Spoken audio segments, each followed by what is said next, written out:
ನಮಸ್ಕಾರ ಸ್ನೇಹಿತರೆ, ಇಂದು ನಾವು ಕರ್ನಾಟಕದ ಸಾಂಪ್ರದಾಯಿಕ ಮತ್ತು ಬಹಳ ರುಚಿಯಾದ ತಿಂಡಿ ಪತ್ರೊಡೆ ಮಾಡುವ ವಿಧಾನವನ್ನು ನೋಡೋಣ. ಸರಳ ಪದಾರ್ಥಗಳು ಆದರೆ ಅದ್ಭುತ ರುಚಿಯನ್ನು ಕೊಡುತ್ತದೆ. ಮೊದಲು ಅಕ್ಕಿಯನ್ನು 2-3 ಗಂಟೆಗಳ ಕಾಲ ನೆನೆಸಿಡಿ. ನಂತರ ಮಿಕ್ಸಿಗೆ ಅಕ್ಕಿ, ತುರಿದ ತೆಂಗಿನಕಾಯಿ, ಒಣಮೆಣಸಿನಕಾಯಿ, ಸ್ವಲ್ಪ ಹುಣಸೆ, ಬೆಲ್ಲ, ಅರಿಶಿನ ಪುಡಿ ಮತ್ತು ಉಪ್ಪನ್ನು ಹಾಕಿ ಗಟ್ಟಿಯಾದ ಮತ್ತು ಸ್ಮೂತ್ ಆಗಿರುವ ಪೇಸ್ಟ್ ಆಗಿ ರುಬ್ಬಿಕೊಳ್ಳಿ. ಈಗ ಕೆಸುವಿನ ಎಲೆಗಳನ್ನು ಚೆನ್ನಾಗಿ ತೊಳೆದು ಅದರ ದಪ್ಪ ಕಾಂಡವನ್ನು ತೆಗೆದು ಸಮತಟ್ಟಾಗಿ ಮಾಡಿಕೊಳ್ಳಿ.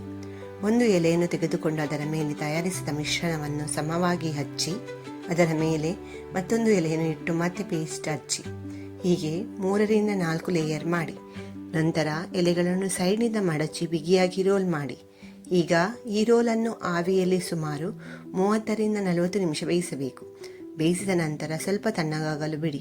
ಇದಾದ ಮೇಲೆ ಅದನ್ನು ತುಂಡುಗಳಾಗಿ ಕತ್ತರಿಸಿ ಬಿಸಿ ಬಿಸಿ ಸರ್ವ್ ಮಾಡಿ. ಇದರ ಮೇಲೆ ಸ್ವಲ್ಪ ತೆಂಗಿನ ಎಣ್ಣೆ ಹಾಕಿಕೊಂಡು ತಿನ್ನಬಹುದು, ಅಥವಾ ತುಪ್ಪದಲ್ಲಿ ಸ್ವಲ್ಪ ಫ್ರೈ ಮಾಡಿದರೆ ಇನ್ನೂ ರುಚಿ ಹೆಚ್ಚಾಗುತ್ತದೆ. ಇಂಥ ಸಾಂಪ್ರದಾಯಿಕ ಪತ್ರೊಡೆ ರೆಸಿಪಿ ನಿಮಗೆ ಇಷ್ಟವಾದರೆ ಲೈಕ್ ಮಾಡಿ, ಶೇರ್ ಮಾಡಿ ಮತ್ತು ಇನ್ನಷ್ಟು ರುಚಿಯಾದ ರೆಸಿಪಿಗಳಿಗಾಗಿ ನಮ್ಮ ಚಾನಲನ್ನು ಸಬ್ಸ್ಕ್ರೈಬ್ ಮಾಡಿ. ಧನ್ಯವಾದಗಳು.